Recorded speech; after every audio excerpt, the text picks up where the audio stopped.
It's been a long wait, but the Tigers are back at CQ. The Tiger Basketball Report, brought to you by the Green Turtle, starts now.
Welcome to another edition of the Tiger Basketball Report. I'm your host, Spiro Morekas, along with the head coach of the Tigers, Pat Skerry. And coach, the Tigers tonight will take on the Retrievers of UMBC, 7 o'clock here at CQ Arena. And it's been 30 days since the Tigers have last played here at CQ. I know your players are excited, you're excited, and hopefully a big crowd here to help you take on another local opponent. Well, that'll certainly help if the environment's great. It's a good UMBC team. They've had some injuries, but Ryan Owen's done a great job there. They got good players. Their guard play is really good and dynamic. The guard KJ Jackson I really like, and LJ Owens, transfer from William Mary, good player, and Donnell Rogers. So they're really good with the ball, and then they shoot a lot of threes. And it's a much more committed group defensively. So it's a good team, very good team, and it's good to be home. Obviously, it's been a while between some road games and big neutral tournament. It's our last game before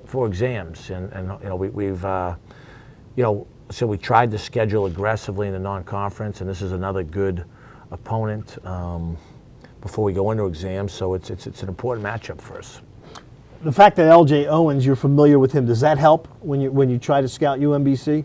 Well, yeah. I mean, we did a great job of scouting, so we know how good he is from last year at William and Mary, and he's obviously a guy they lean on heavily. He's playing like 31 minutes a game for him. A tough matchup because he gets his own shot, he can shoot threes, he's good with the basketball, he gets in the lane, he's clever, he's a good player. They're a team that plays with really good spacing.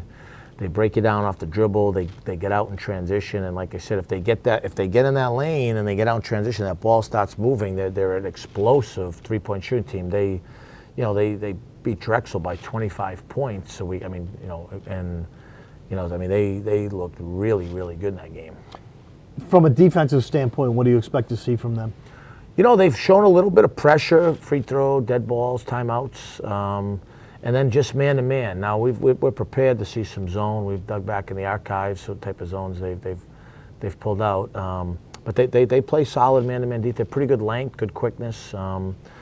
So we've got to have better execution on offense. We've got to take care of the ball, and we've really got to get the thing moving. I think the one thing that gets lost, we shot the ball poorly against Vermont from three, but I think we'll make shots. The one thing we talked a little bit about, guys, was we literally missed 7 shots at the rim against Vermont.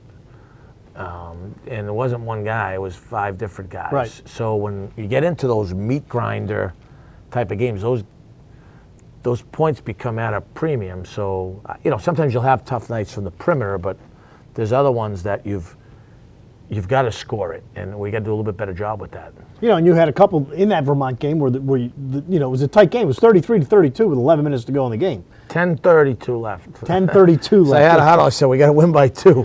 10 minutes here, we got to win by 2. Wipe everything else out, And in that final 10 minutes, you had a couple of chippies that you didn't make.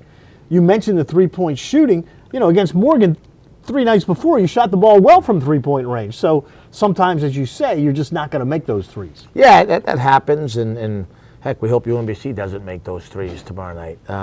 But we've got to finish.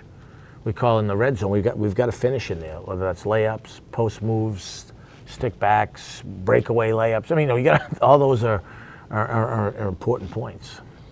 How much do you, obviously you saw things offensively you didn't like on Saturday night, but how much do you try to back off maybe a little bit because it was a one-game aberration, and I'm not going to say burn the tape, but try not to harp on all the bad things? Yeah, we show both. First of all, our defense was great. We're direct with our guys, especially this time of year, because we're trying to prepare for conference play. Our league's going to be a one-bid league this year. Right. That's the reality. So now we scheduled differently, but now we're trying to continue to get better. So when the ball goes up, CAA play, we're obviously improving and hopefully peaking at some point. And that's not far away. Nope. December 28th, I believe. Yes, sir. Start of conference play. It's 19 days from where we are right now. Anyway, the Tigers will take on UMBC a great math major tonight. What'd you say? You're a great math major, Spiro. Well, here at Towson, all of us graduates are known as great math majors. But that's what good. We're known for here at Towson University. Unlike UMBC, they don't know anything about math over there. But anyway, the Tigers will take on the retreat. I was trying to come up with an alum, but I have nothing. I got nothing. There's a lot of prominent alums. You should have. Can you think of one? Yeah, a lot of prominent alums. I would not belittle another institution, but I'm not belittling them. Signifying one alum. There's a lot of great alums from a lot of places, Towson and UMBC, Spiro. I got it. By the way, congratulations. I see Tufts won another national championship in something. Soccer, maybe? That's you know correct. that? I did know that. Yeah, congratulations. My mother told me. Your mother told me, yeah. Go Elephants. What, is that what you were, the Elephants? Jumbos. Jumbos. The pachyderms. The Jumbos.